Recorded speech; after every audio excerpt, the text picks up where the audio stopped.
Okay, right. First of all, for those people who don't know who Hatewire are, what is Hatewire and what do you do? We are a necro-techno band. We, I guess, cross the elements of extreme speedcore and electronic music, and grindcore and death metal and black metal.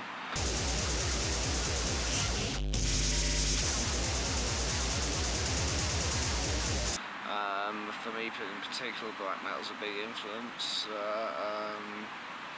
Yeah, and hence the necro, i.e. dead, and then fuck it, techno, we've stolen that from the electronic music thing, and okay, so we're way faster than techno, but yeah, necro fucking techno.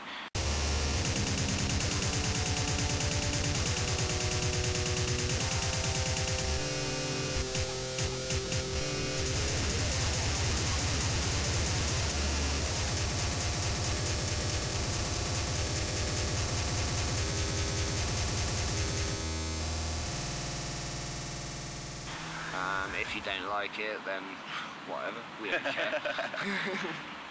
Okay, so like Hatewire is probably one of the only speedcore black metal live bands.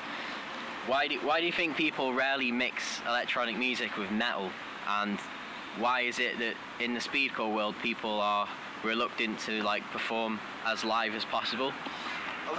It's access, isn't it? Yeah, good point. Because Pete's got access to like a load of metal musicians and stuff. Whereas on the other side, metalheads don't like raves. Yeah, exactly. You get. I mean, you get a few. Yeah, you get that minimal crossover, don't you? And then you get these one or two, and then you get the main part of it that are just like. You get the main part of the metal scene is like, oh no, electronic music. And then the same thing. In vice versa, I think comes from the electronic scene to some degree. Although I think the people into hard electronic music, they're more open to metal, for instance, than the extreme metal scene are open to extreme electronic music. In my opinion, definitely.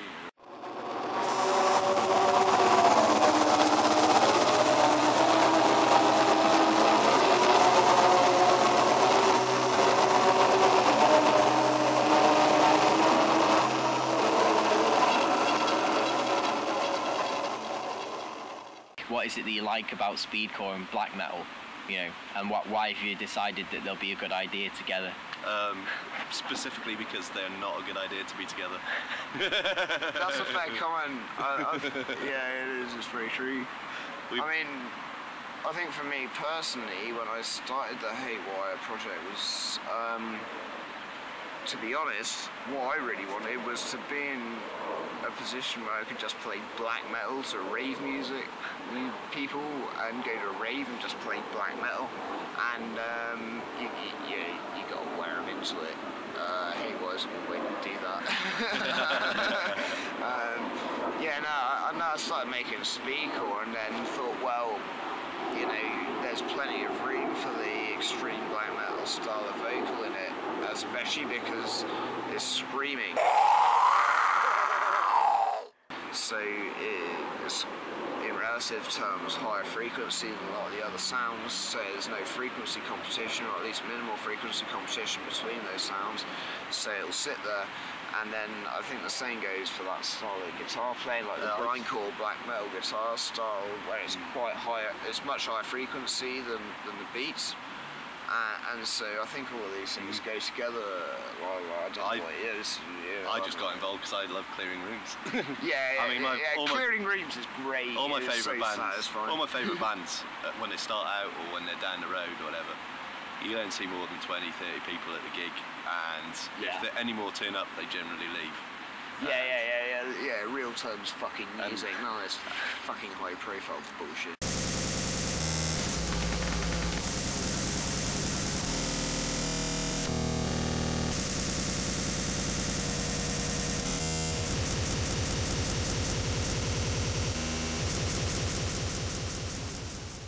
Like, what is it that you like about the worldwide speedcore scene?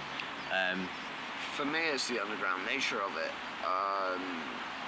and because it is so underground, really, like the proper fucking underground speedcore scene is very underground, and you know, everybody knows everybody, and as a result it starts to become like a big family almost, and yeah, that's cool, you know, and you can, and it makes collaboration with other people very easy. For instance, collaborating with Rico Disco Camp, for instance, you know, it's an easy thing that we've done, and it's been very fruitful for us. I think, more well-known scenes, it's less like that because there's more money in it. Whereas in the underground speedcore scene, there's no money in it, so everybody's just mates. Yeah. And I think that's what's really great about it, to be brutally honest, is the fact that there's no fucking money in it. So everybody's just mates and everybody has a good time, and you know, and everybody helps each other out, and nobody asks each other for money for doing so, and in reality, surely that's better, like, in my opinion.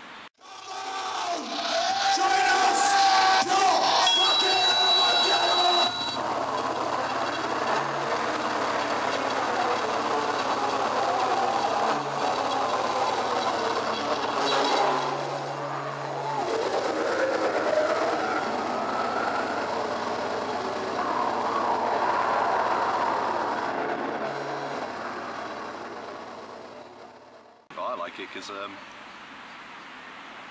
just because the people in the scene are just not, it's not like any scene I've been in. I mean, I've bounced around lots of scenes, not a fan of the word scene even, but the speaker lot have been just fantastic. There's no elitist sort of nature about anybody. Yeah. You don't go there and they don't care if you know it straight away off the bat or not, or even if you're just having a stab, they all seem to be like, you know, pretty open and all that sort of stuff. Everybody is cool as fucking very, very open to whatever you want to throw at them, and I think that's particularly good, you know. It allows the scene to be reasonably experimental if you want it to be, and hence or otherwise allow that metal influence which we have in particular and other people have, and like punk influences like you yourself have, to come in and make something new from it, yet everybody still gets something out of it. And you know, in a more mainstream scene where things are a little bit more defined, you know, that sort of behaviour, that sort of thing, like everyone's gonna go, no, that's not what we want. It's not mainstream enough. And you know. Yeah, people, you know, so it's quite an open scene, I think, compared to others.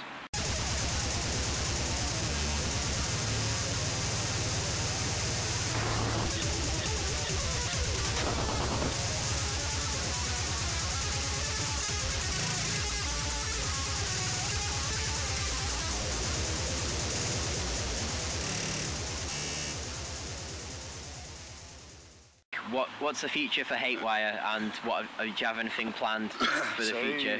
We have the album planned. Yeah. We're just in the process of knocking that together. Yeah. There's also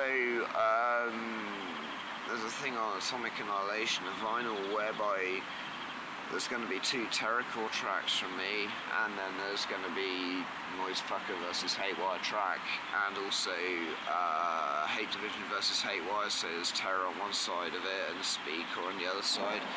And then, yeah, like I was saying, we're talking about doing this album, which we're getting together slowly and gradually.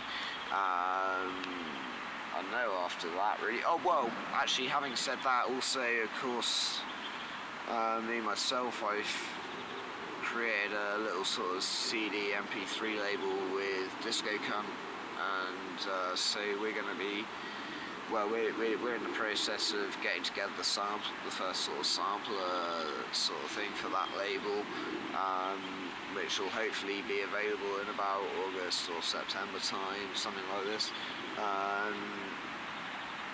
And then, yeah, no after that, really. We're not very long-term people. Yeah, we're not. Try and make. I mean, what's the point in sitting in? My mind doesn't exist that far ahead.